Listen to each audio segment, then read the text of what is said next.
How to detect language in Perplexity AI. In this video, I'm going to show you how you can manage it.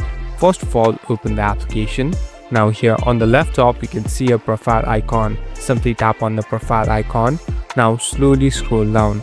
Here, you'll be able to find a section called AI language. Simply tap on AI language. Here, there are different AI languages that are available. So there are some limited ones that you can select from.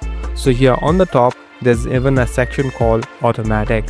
So if you keep on automatic, all the languages that you keep will be automatically detected by the AI and automatically will provide you answers according to it too.